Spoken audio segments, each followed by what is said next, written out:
Alrighty. Hi guys, so welcome. I am welcome to whoever is coming in.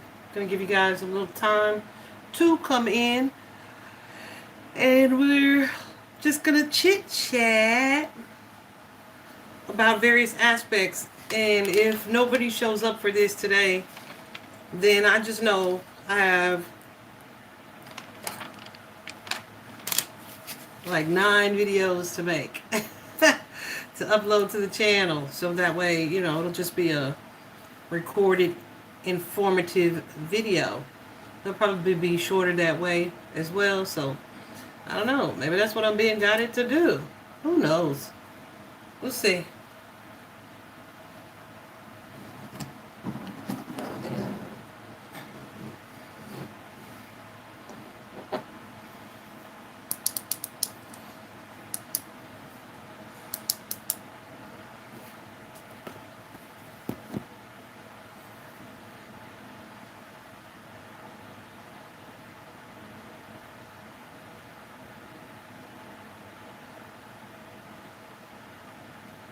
Just waiting for people to come in, if they are coming. If not, I'll just record videos probably on the various subjects we were going to tap into today. Oh, isn't that disappointing? That is disappointing.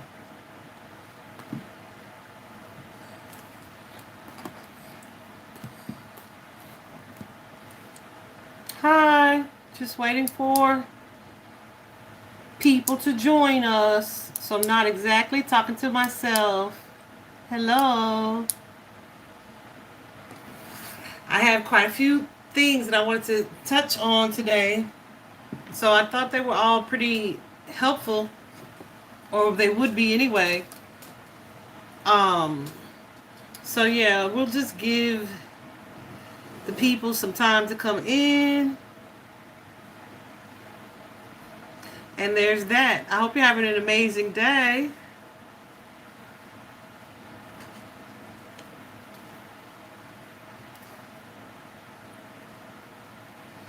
It's so quiet. I knew I should have gotten a tablet so I could play some music in the background, but we here now. I guess it's not like I don't have time. Got a little time. How are you? Georgina, thanks for joining me. We're going to talk about today just the awakening journey, the twin flame journey, manifesting, just those things, healing, probably touch on relationships a little bit, because, yeah, we need to. Definitely connecting to spirit via meditations, signs and symbols, of course, which I got so many of today. Even just before getting ready for this. What else? Spiritual warfare, and then karma or justice, the differences or the likenesses. So those are some of the things. And then, of course, if anybody has any questions that they want to ask, we can dig into those things too. But I thought we'd just give it some time, because I know several people who are like, oh, I'm there. So trying to give people time to get there. I guess I could have scheduled it, but I didn't realize they had updated the app so you could schedule it on the app. I don't want to have to go to their website and do all that. It was just too much. Not too much, but more than I wanted to do anyway.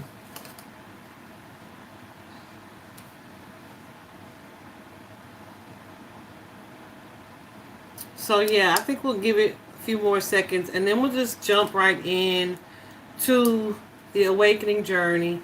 And of course, I do not claim to have all the answers, right?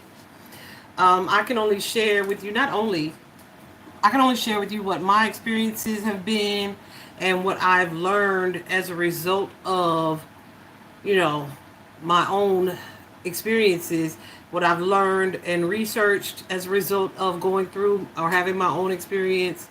So that's definitely what I want to do today. Okay. So let's go ahead and get started. Um, the awakening journey. So let me just start there. What is it exactly?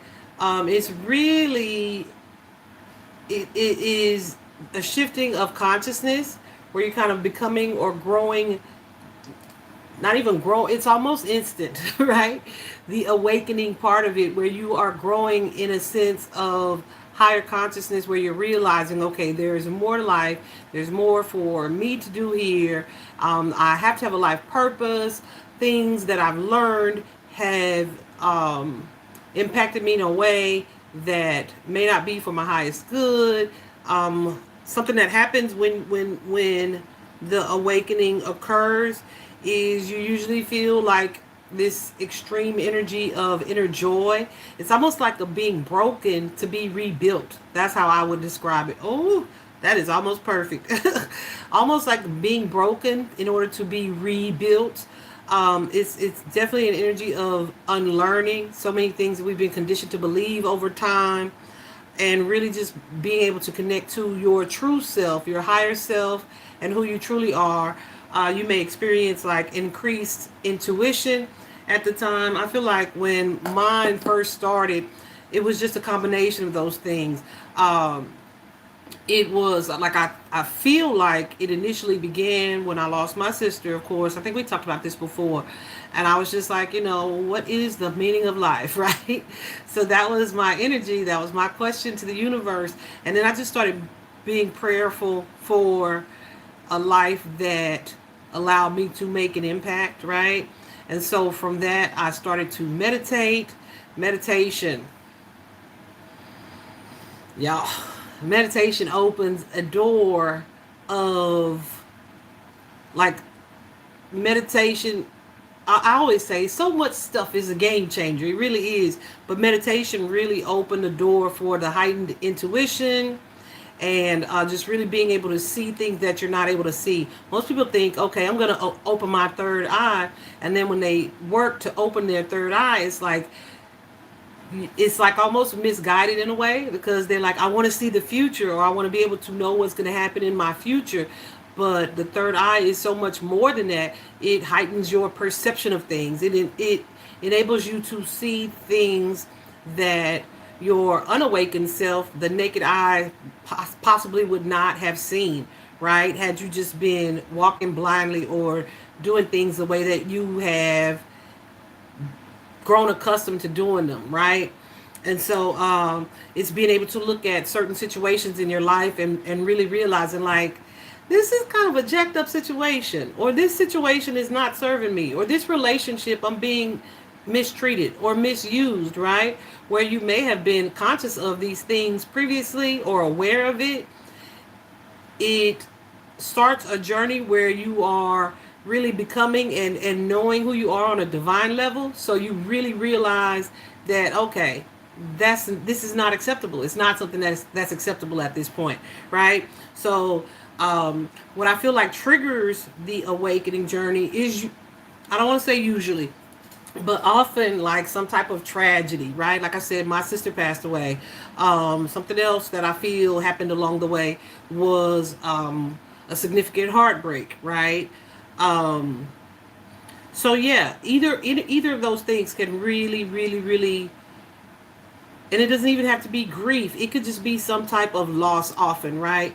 So you really start to take stock of your life and evaluate things, especially if you've been in situations where they show up in a pattern, right?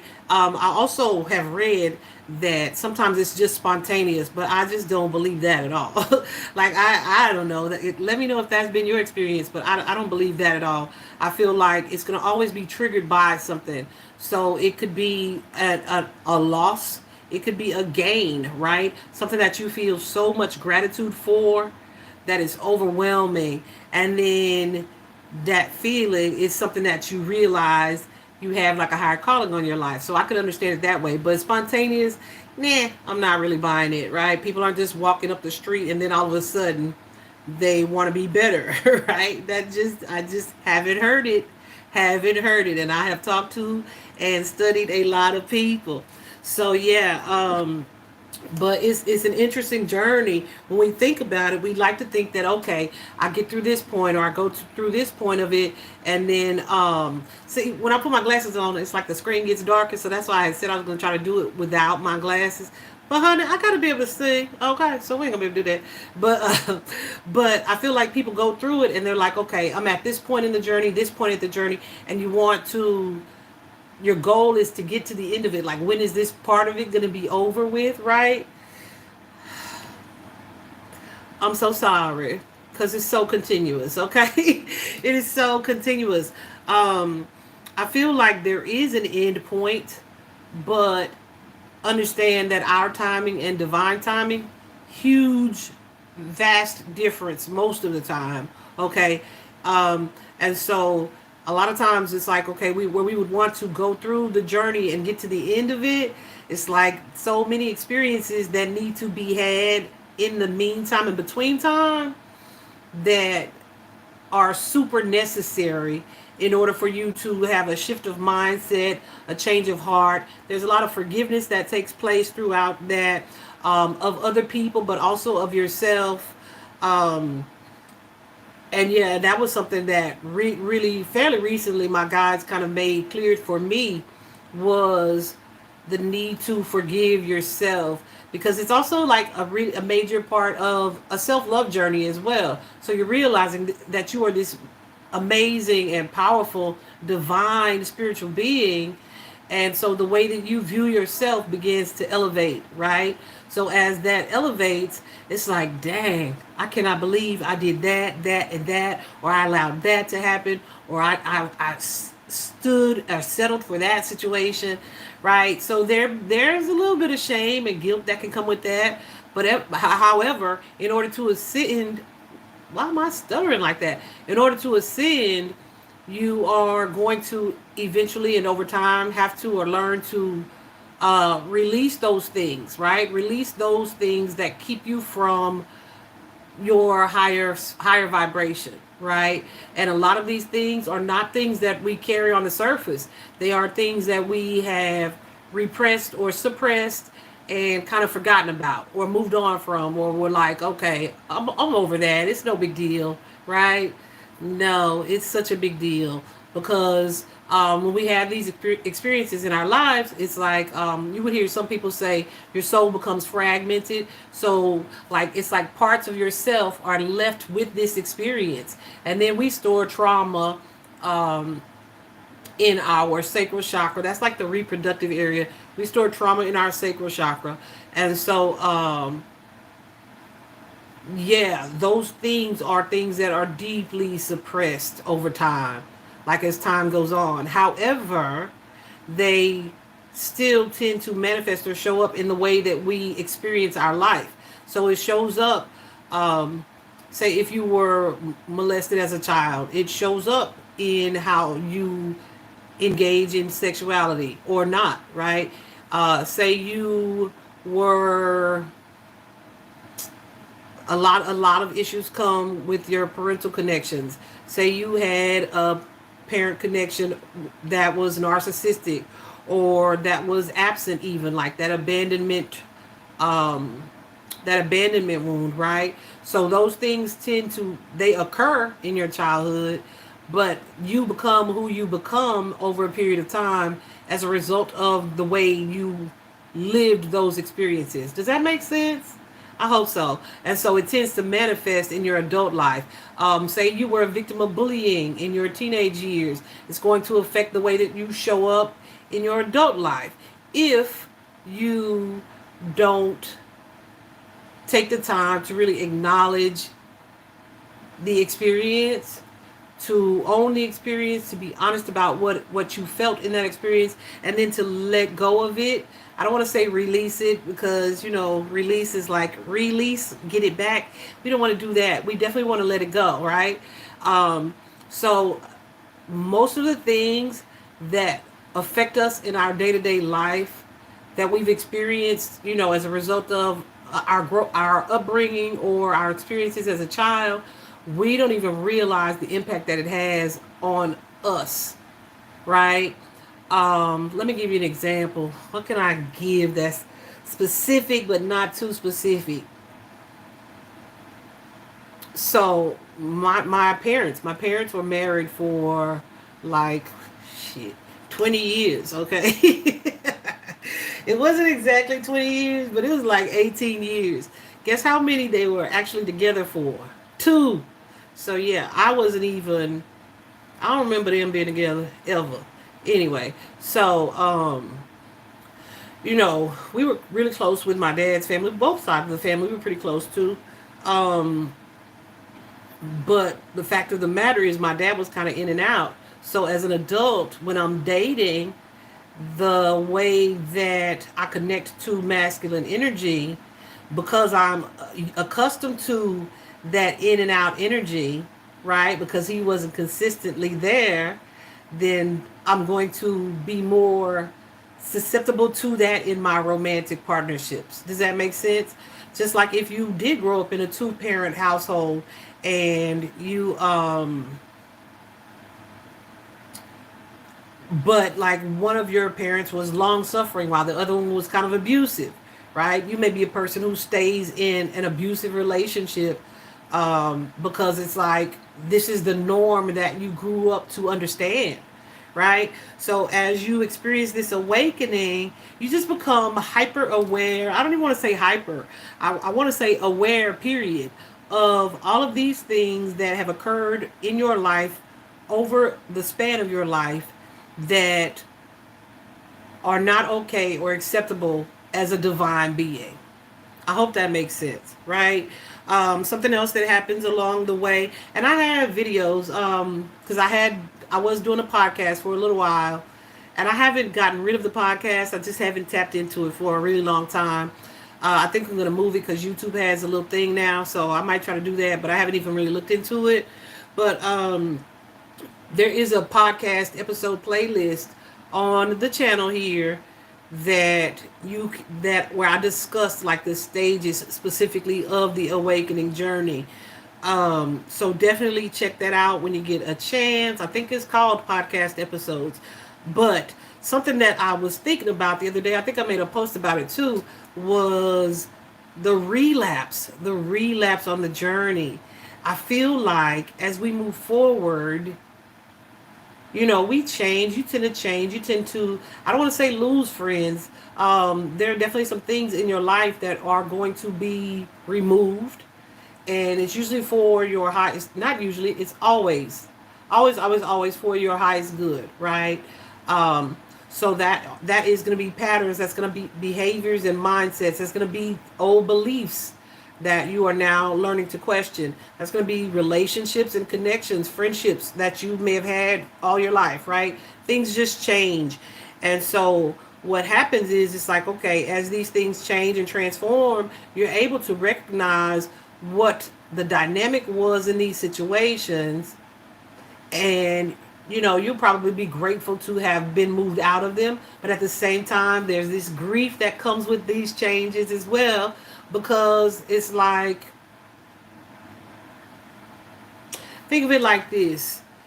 That show Naked and Afraid, I don't know if you guys have heard of it. There's a show called Naked and Afraid. So they take these people with very, very, very minimal resources and drop them in the wilderness somewhere, and they just have to really fend for themselves. They have to learn to not learn. Hopefully they already know before they come. Most of them have trained in some way. But you still can't be prepared for a certain thing sometimes until you're in it. And so you have to kind of learn and recreate a lifestyle. You can't go buy clothes. You have to make your clothes. You have to make your shelter. You have to hunt for your food. All of these things, right? So it's that kind of energy where it's like, okay, now I'm transforming. I'm going through this major metamorphosis, and I'm stepping into this new life and this new way of being. And as you do that, I guess naked and afraid are the terms that would apply, right? You feel those energies, but then at the same time, you're going to want to relapse as you move away from certain people and kind of fall back into patterns that you would already began to unlearn or to let go of, right? Let me give you an example. I had a couple of friends that at the beginning, not the beginning stages, but it was early on, as my transformation was really underway. I hadn't seen them in a while, and I was like, I want to go. And I was actually guided to go. Like my guides, I call them my A team, angels, ancestors, um, angels, ancestors, and just my angelic team, right? I call them my A team. But they actually encouraged me, like, sure, go ahead, go. I was so mad, y'all. So I get to my friend's house, and too much had changed for me. Where me being in the environment that I was in, I was no longer comfortable, right? And so that's what I mean by the relapse, because I really wanted to see them. I felt like I missed them. I wanted to be around them. But then I get out there, the conversation seems so trivial. It seems so superficial, where I realized I was even holding back. Like the things that I'm into now, that I'm researching, that I'm learning, I don't even want to share it with you because I know we're not on the same vibration. I just saw 2112 on the clock. We're not on the same vibration. So you won't even be able to really understand what I'm saying when I explain to you, or if I explain to you what I'm going through or what I'm dealing with or what I'm learning, right? So there's no point in that. I stopped drinking, like that was out the blue, honey. I stopped drinking. I stopped smoking weed. And so it's like, dang, we don't even have those things in common anymore. So not only do I not feel compelled to communicate, the vices that we did share, we don't share them anymore. So what's the point of this friendship? And so I remember I was going to spend the night at their house, but I could not stay. I just could not stay. So I ended up leaving kind of early, and they live like an hour away. So on my way home, I just really cried and had a conversation with my guides. Like, why did y'all let me drive all the way out here just to show me that these were connections that I didn't want anymore? But what I feel like they told me was, because had we told you that, you wouldn't have believed it. So we had to let you have that experience where you feel the way you feel now, in order to know that it's not something that you need to go back into. Does that make sense? I hope that makes sense, guys. And so, yeah, on the way home, I remember just kind of being in a space of anger, of sadness, of grief, because these are friendships that I've had for 20 years. You know what I'm saying?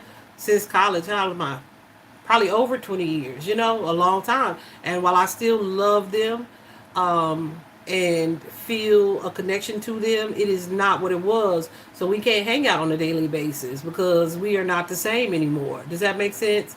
And so when I say relapse, especially some of these situations or relationships or connections that you are being guided to sever or cut, just because of who they are, maybe sometimes family members, and sometimes it's just pause and taking a break from the relationship, right? So as you grow and as you heal, you're able to reconnect.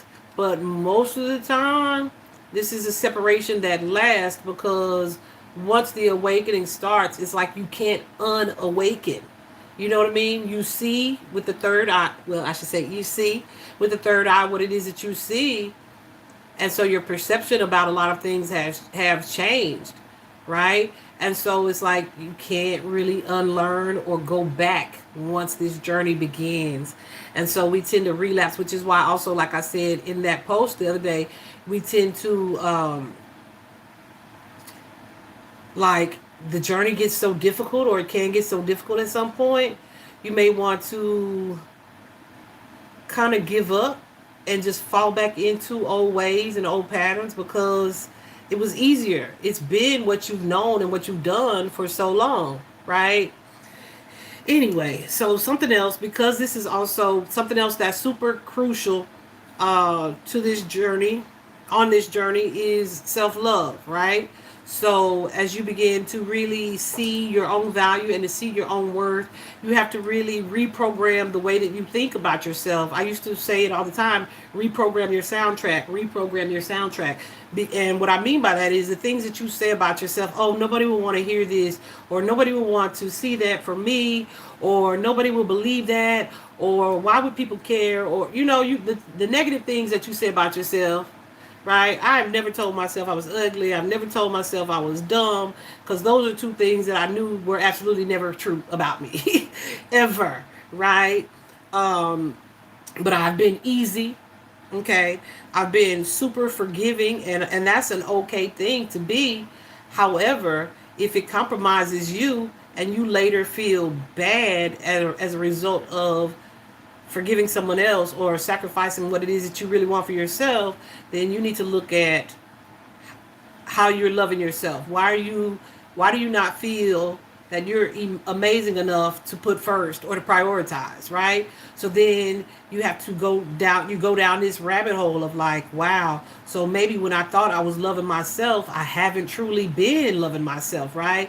So that can be like the rude part of the rude awakening, okay? Just really realizing that, and I feel like that carries with it some guilt or some shame as well. And so something to combat that those negative thoughts and the negative thoughts that you have is affirmation. So those have been super helpful, super helpful for me on my journey. I feel like it's become such so much easier for me to think positively and to stay positive that I don't do them as often anymore. But sometimes you recognize like the need to tap into it. You recognize like I'm carrying a lot of fear, or a lot of decisions that I make are out of fear. And it's like, fear of what? Fear of something bad happening. Fear of someone walking away from you, abandonment, right? Fear of the worst case scenario. Why? Because you seem to have experienced a lot of trauma or worst case scenarios, right? So you really have to reprogram the way you think about life. And affirmations has been something that has been super helpful for me on my journey on that and from that aspect of it. Okay, um, there's so much more to this part of it, but it is really ultimately about the healing. I feel like as you ascend, not I feel like this is what happens as you ascend. I've described it before as like a hot air balloon. Think of it as a hot air balloon, right? And all your trauma, all your baggage, all your past experiences that have negatively affected you in a way, are the bricks attached to the bottom of the hot air balloon. But it's like, dang, it's so many, you can't ascend, you can't elevate because it's so many. So what has to happen is like this sort of purge where you are letting go of these bricks one by friggin' one, okay? You letting go of these bricks one by one. And as you do that, that's where the grief comes in. That's where the sadness comes in. That's where some of the guilt or shame is unpacked. And you're just really purging any of these things as you let go of them to adapt or adopt the new you and who you are and who you're wanting to become, right? It's really a journey of elevation. It's a journey of elevation. Okay. Yeah. And so there's that. It's really like a real life purging is how I would describe it.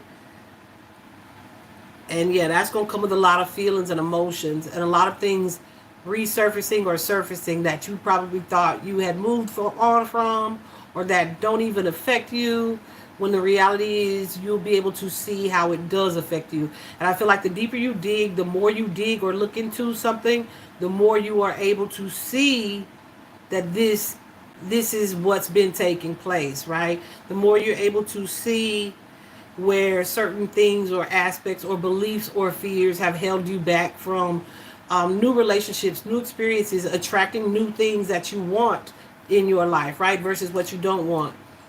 I'm sorry, me and my natural hair, honey, we have been on a journey, okay? We did all right today. However, it has not been easy. But I'm trying to get away from wearing wigs. But my spirit calls it mask off. I'm taking the mask off, right? A lot of people wear so much makeup, so much hair, fake hair, right? I felt like that's something that they really brought to my attention as well on my journey. I mean, y'all, you just really are. It's a situation of becoming a new you.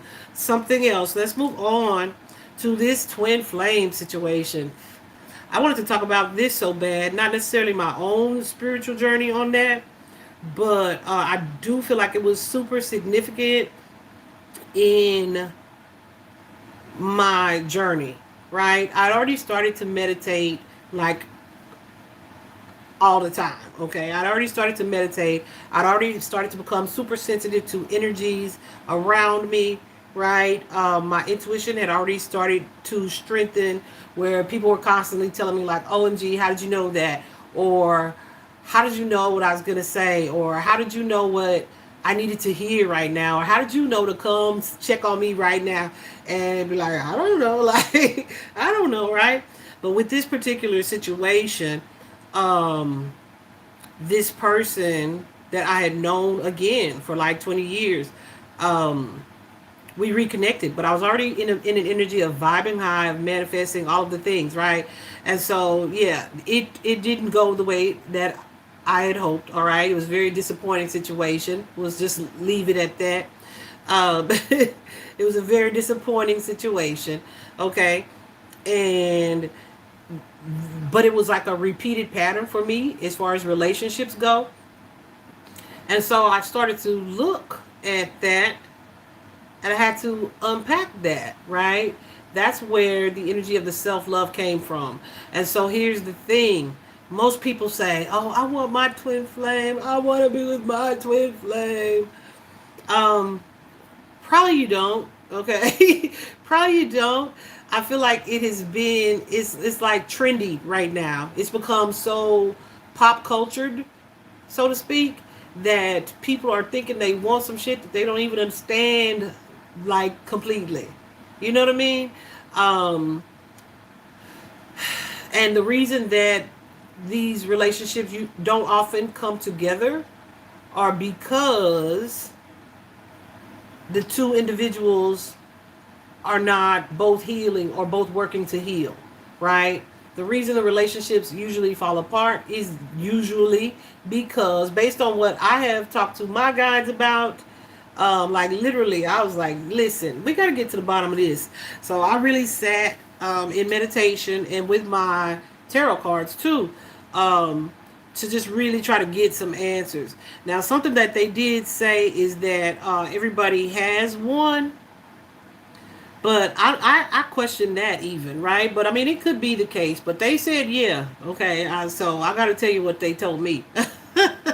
Even if I'm like, I don't know about that, right? But if I'm going to believe them normally, then, right, I can't pick and choose what I don't want to believe. But I feel like people don't understand the purpose behind their relationship. It is not about falling in love or being in love and living a happily ever after. Like, the relationship is to shine a light on some things for you, to illuminate some things in your life, on your path, on your journey that you are either lacking or needing to reevaluate in your life. Okay, so that could be and usually one is like ahead of the other. That's what I'll say. One is ahead of the other. In my experiences, what I've seen in the hundreds of readings that I've done, and probably the hundreds that I've watched as well. Look at that. Okay, whatever. Probably the hundreds of readings that I've watched as well, and just the connections and contacts that I've had with clients, etc. Um, Don't be like that. Energy, y'all. Energy. Y'all don't understand how much protective energy went into this before I started. Like, so I'm really glad that it's not a lot of people in here, because boy, it's a lot. And energy is powerful, especially when you are a sensitive or a highly sensitive person. But the purpose of the journey is to highlight or illuminate these things that you're lacking or that you're missing, right? And so, like I said, one of the two, they're usually not on the same level at the same time, spiritually speaking. Like, someone may still be so attached to their material things, their items, their ego, while the other is having this spiritual journey where they are improving themselves, they're loving themselves, they're learning to operate from their heart space, right? Um, and so that's like if you were a religious person, that would be connected to like being unequally yoked, right? But people are being I don't want to say brainwashed, but kind of conditioned or programmed to believe that that's what they want for themselves, right? That they want this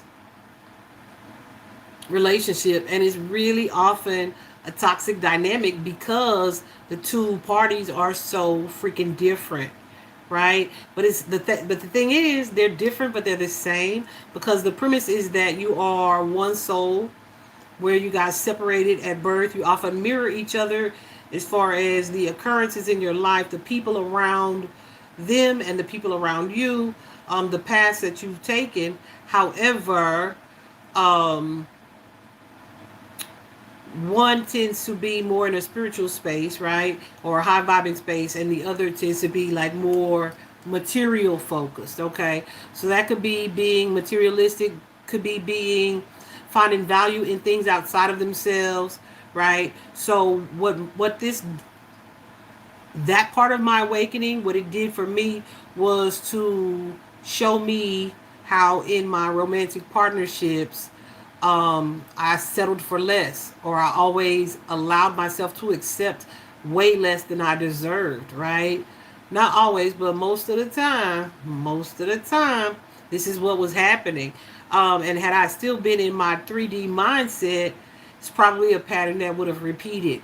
But at this point, it's like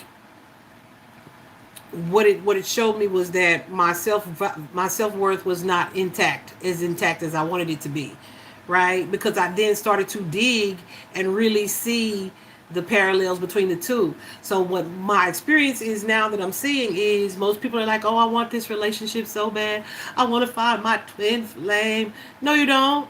One, because if you did, you would start working on yourself.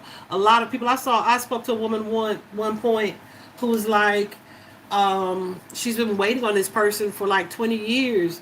You've essentially been waiting on them, meaning not dating anybody else, not taking anybody else's, not being open to meeting new people. I don't know if she was even having new experiences, but she was waiting on this person. I assure you that's not the intention. You're not supposed to sit around pining and trying to figure out what this person's doing, when this person's coming back, right? Um, it's like I likened it to watching a pot of water boil instead of continuing to prepare the rest of your meal, right? You don't sit there and stand over the stove like, let me just wait for this water to boil. You got like meat to fry and veggies to chop up, like you have other things to do. So focus on those things. And so in this self-love journey, in this twin flame journey, which is the same thing, the self-love journey, um, on this journey, it is you realizing where you've fallen short. And so the work for you to do is to find your own purpose, to find your own what to find love for yourself, right? To remove yourself from imbalanced connections, which is going to be friendships, romantic relationships, family connections, even, right? To detach from anything that contradicts high value in yourself, right? That's how I want to say that. Yeah, so anything that was a result of trauma or a wound, you're not willing to settle for. So once you really realize that, it's like, yeah, no, I'm not waiting on this person to get their shit together. Right? I'm not waiting on them to get out of a toxic relationship. I'm not waiting on them to see that they're being manipulated and being controlled. I'm not doing that. But most of these people who are saying this is the relationship that they're wanting and that they're trying to look for, it's exactly what they're doing. It's exactly what they're doing. Most of these people have what the heck is that? A warped sense of what real love is. Hold on. Sorry. I'm going to need some water. A warped sense of what real and true love is, because everything that they've learned about love from their childhood up until now has likely been false love, right? Or it's been something like an exchange that was predicated on something. Like if you give me something, I give you something. Even you'll see, you got to see it. If you ever on social media, you got to see it everywhere where people are like, well, if this person needs to have this money, this type of job, or this type, this type of appearance, right? They are stuck to the ego or the superficial thing, and they equate these things with love, and they wonder why, like, the relationship isn't working. Well, maybe because he's gaining weight, or she's gaining weight, or he lost his money, right? So then what happens to that? Because if that's what the love was built on, when that stuff is gone, right? Where's the emotion? So that's why you are being guided to make choices from the heart over the infatuation or the ego of it all. I hope that makes complete sense for you guys. And so I feel like that's where the confusion comes from with that particular journey, with the twin flame journey, is because people are thinking, oh, but I love them so much. I was thinking about mine the other day, and I was like, because it came up with a client that I was reading for, and I was like, Spirit really had to show me, like, we tend to romanticize things when we look back at them, at the situation. It's like you're saying you're in love with this person. What has this person shown you or done that would indicate that they deserve your love? What have they shown you or done that gave you the idea that this will be the ideal partnership? They've never extended this to me. This is my situation. He had never extended that to me in a way that should have been acceptable, right? To the wounded Tiffany, it was acceptable. But to the healed self, the healed me, it was like breadcrumbs. But see, when I was in love with myself and I wasn't in that the energy that I'm in now, it was acceptable. And I'm looking at it like, this is what I want. But no, when you are healed and you see, it's probably not going to be what you want. Now, could this person come back into your life, and after they've been doing the shadow work and they've been journeying and maturing and growing as well? Possibly, absolutely. However, I don't know. It's very rare to see. I feel like it's rarer to see than to have those two individuals stay separate in a lifetime. You know what I'm saying? But to each his own. I also recently had a client that had an encounter. They met a guy in the bar and talked to this guy. I don't know how long. Ended up walking away, but then was like, I love them. I love them. I think they're my twin flame. I messed up because we didn't exchange contact information. I cannot function because I'm so attached to this person. And like, this is what this person, the person that I'm speaking about, the client, was describing as love. And that's just not realistic. It's not realistic, right?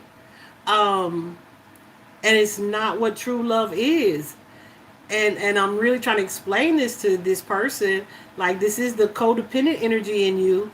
He's leaving or going through a divorce of one separation. So then it's like, all of a sudden, I need to be attached to this new situation. How can you be in love with someone and you don't even know this person's heart? You love the idea of them. You love the thought of them. You love like an external package. Because at this point, y'all only talk for a few, I don't know if it was an hour or less, right? And you decided you want to build a life with this person, and y'all didn't even exchange phone numbers. You know what I'm saying? So it's like when you have that energy where you want to move too quickly into something, you may also have, there's something deeper. The red flags, yes, but there's something deeper. And so when we're stuck in the energy, the 3D energy, we are not able to see that, right? And that's another issue that I kind of have with tarot. It's been my experience. I don't have an issue with tarot. Tarot has been super, super, super helpful for me personally on my journey. What I have been as far as me consulting with my guides, as far as where to go, what do I need to pay attention to for myself, etc. It's been super helpful. And so when I started reading it for other people, that's the aspect of that dynamic that I wanted to share with other people. But the thing is,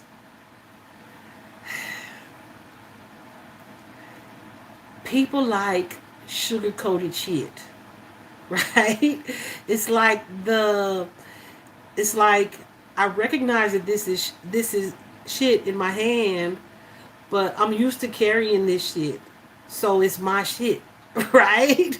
So it's like they can know that it's not good for them or that it's a bad situation, but they still become addicted to wanting to hear about it, wanting to check on it, wanting to see what's happening with it.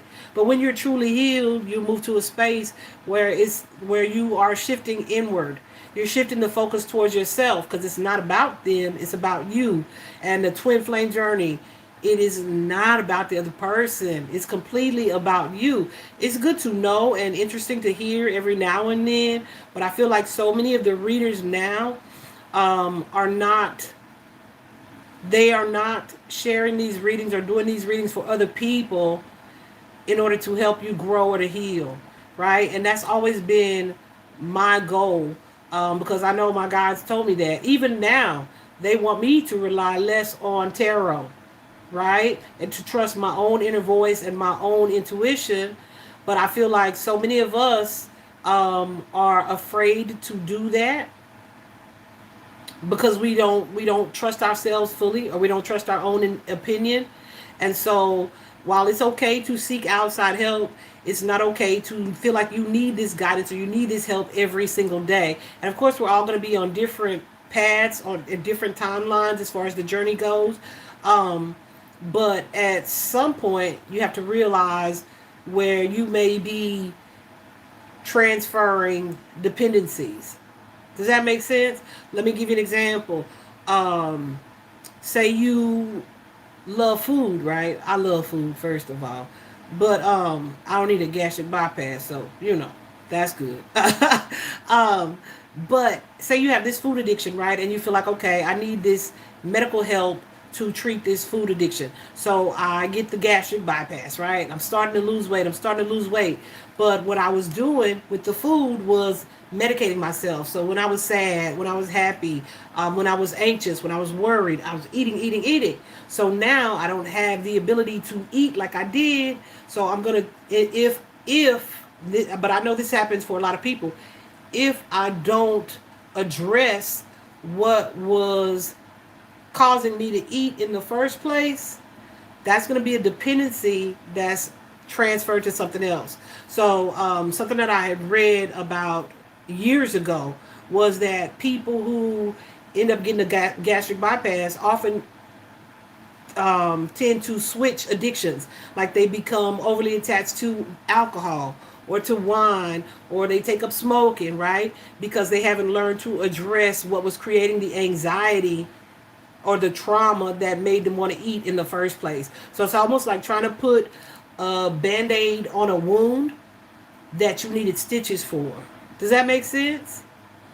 I hope that makes sense. And so I feel like the same thing happens with our connection to tarot, especially when the people that we follow don't have the intention of trying to help us, right? Their intention is to get you to watch every day, right? To get you to be reliant on them. And that has not been my goal. I want everybody to feel empowered in a way that they can figure it out for themselves, or they can develop a connection with the divine where they don't need me to pull a card for them on this particular situation.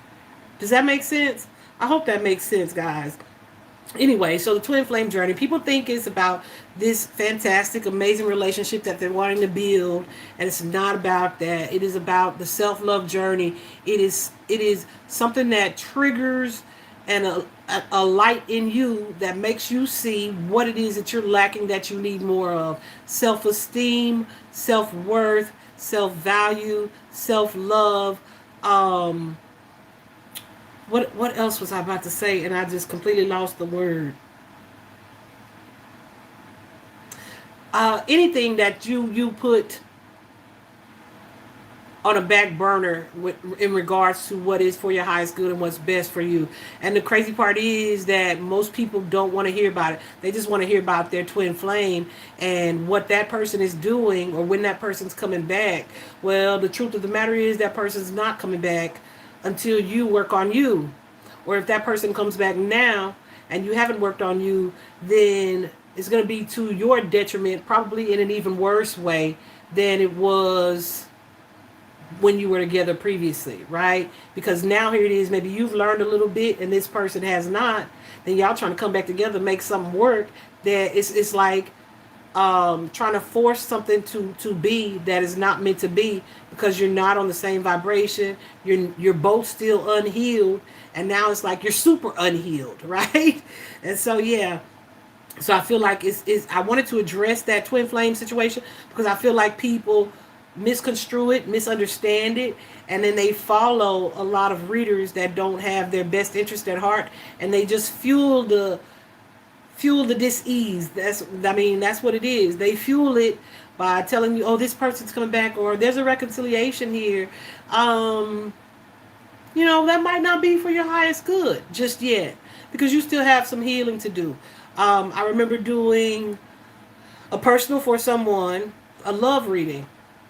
And when I looked, it had been a little while, but I was looking on my list of readings because one day she messaged me super frantically, like, I can't find my reading.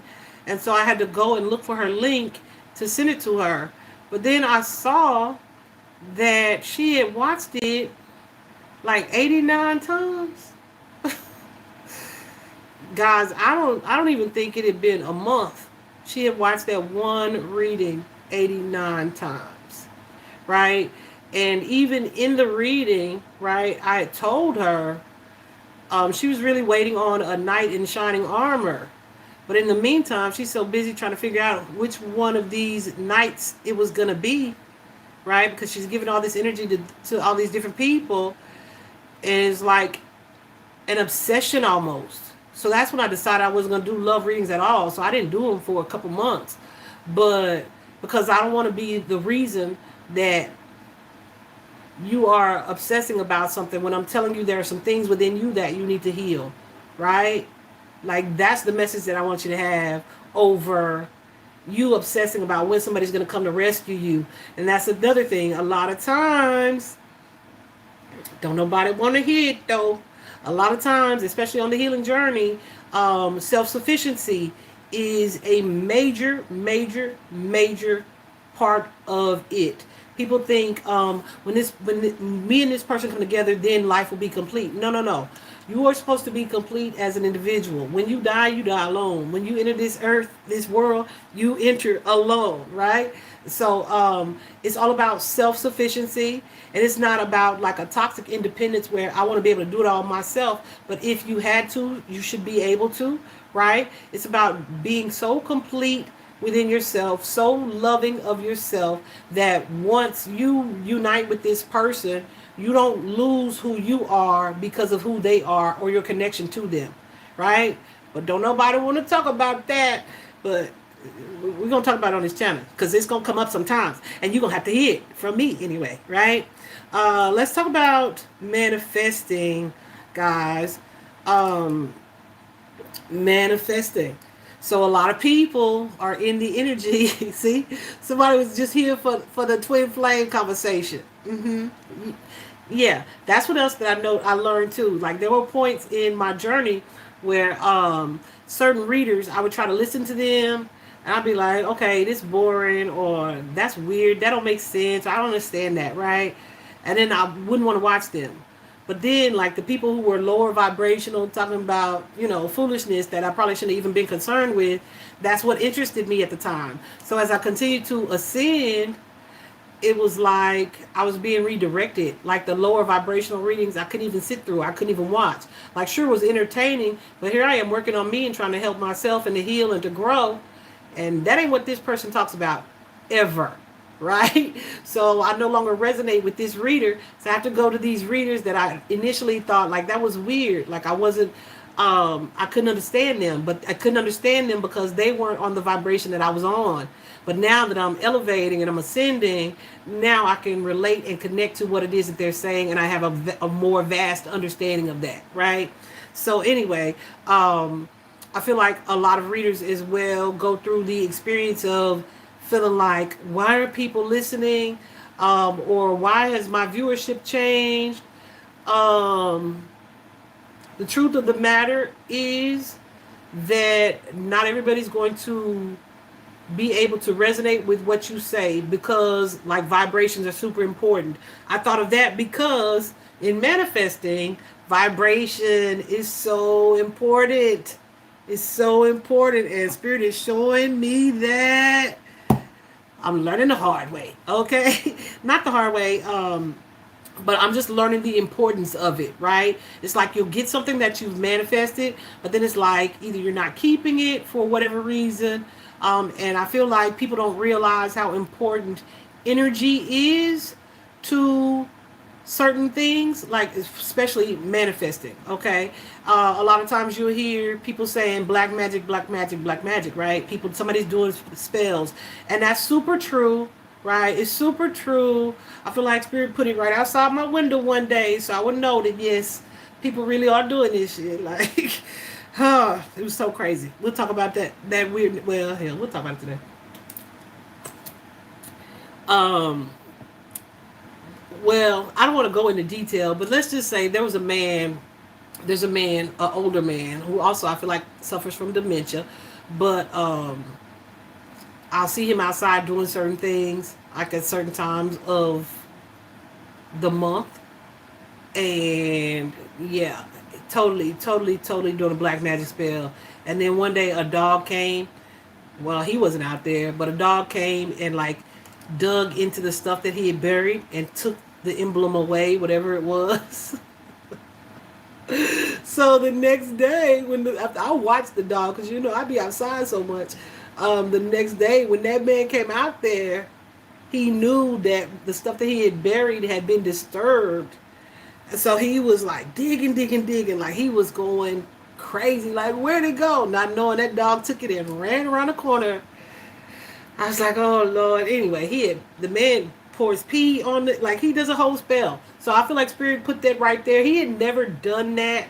He's been over here a little while. He had never done that so openly in the middle of the courtyard. Actually, is where he did it. The grassy little field. But I had never really seen it so openly, and I feel like it was a time where I was really questioning, like, are people really doing this? And Spirit was like, hell yes they are. This man is right here doing it, and he's an older gentleman too, so I'm really shocked. But think about it. Even you can see it in your spam, on your timelines, right, where everybody's pushing spells, offering spells, trying to, yeah. So you got to know they're not doing that because people aren't interested in it. They're doing it because people are taking them up on that. Unfortunately, right? Something that I don't condone or support is spells. However, what it is that you can, because we shouldn't be okay with trying to control or manipulate anybody else's energy. Period. But what we do have control over is our own, and our own vibe is going to be super important for manifesting when you're trying to manifest something. So what I'm learning, the aspects of manifesting: one, the importance of writing, scripting it, right? Like nothing is ever set in stone. However, when you write something down, it kind of, I don't want to say makes it permanent, because nothing's permanent, but it seals the deal. It's like stronger. It's more powerful than speaking your desires, right? While that's important too, because your words have power, like writing those boogers down makes it more impactful. But then it's like you speak it or you write it, and then you don't look for it, wonder where it's gonna go, when it's gonna come, when's it happening, why isn't it happening? So then you create this anxiety around it. And what I have learned is The energy of abundance is high vibing, right? It's high vibrational. Guess what's not high vibrational? Fear, worry, anxiety, right? So then it's like we're manifesting it and it's on its way, but then we have all this worry and anxiety about if it's coming, and we create our own blockage, right? So what it is that we're trying to manifest, because we're worrying about it so much, we're keeping it from coming. Think of it, I had someone, I don't even remember where I got this analogy from or this metaphor from, but she was saying, like, consider yourself like if you were holding a cat in your arm like this, right? The tighter you squeeze because you don't want to let it go, it's gonna, like, slip out of your arms. It's gonna get the hell away from you. Okay, so think of it like that. When you create or set the intention to manifest something, and then you hold on to it so tightly because you want it so badly, so badly, so badly, that energetically you squeezed it away from you, or you've created this blockage with your worry, your fear, your anxiety. So y'all remember that Emerald Agassi, the chef dude? He's older now, so he doesn't really cook. He does like the paid programs now, but he used to say, well, it like a pay program commercial like that. He'd be like, bam, but set it and forget it, right?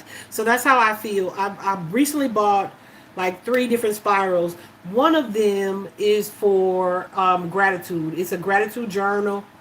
So every morning, and gratitude is a high vibrational energy. Gratitude and love, okay, are the highest vibrations, okay, the highest frequency. And so every morning, what I've been doing is I just take time. Whereas previously, I was just waking up thinking it or listening to my gratitude affirmations. I could just let those play all day. That's all good, right?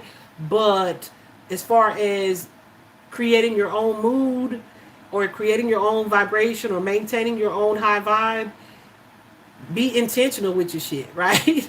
So that spirit is so crazy too, because I'm like, I know my guides be like, damn, by the time she figured it out, like by the time she understood what we were saying, because I feel like sometimes, the universe be speaking in riddles, okay? Like, just tell me straight up, please.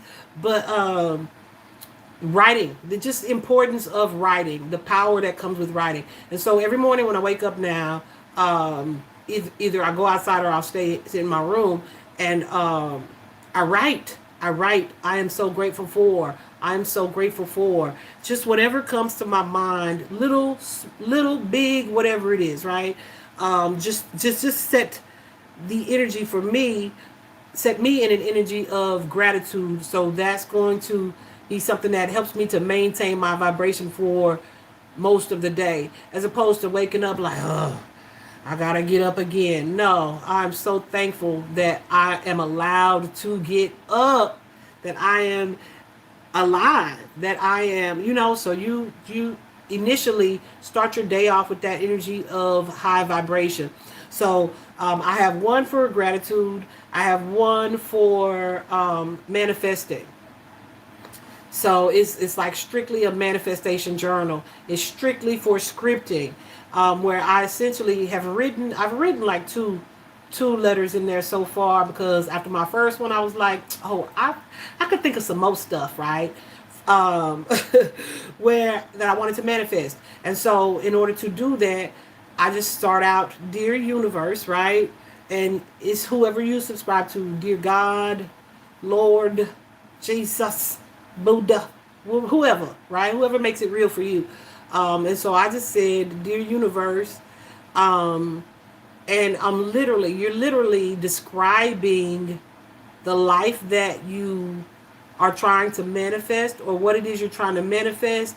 But it's less so about the description of that. The description is helpful, but you don't want to be so specific that you limit what the universe is willing to do for you. Like, there's so much. Whoo!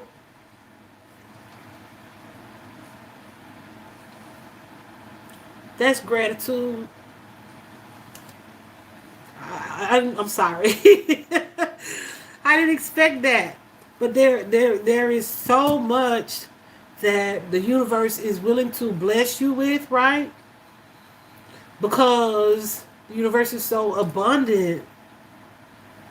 Um, Like, it's so abundant. There's never a need for us to compete. God dog it. I knew it. I knew it. I knew it.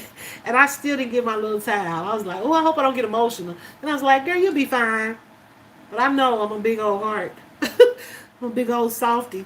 Anyway, the universe, when you really get to this place of understanding and gratitude, where you understand how the universe wants you to not struggle, the universe wants you to have, but it's like you have the potential to create blockages, right? So on my manifestation journal, it's just, dear universe, I am so happy about this, right? Even though it hasn't happened, this is what I'm wanting to happen.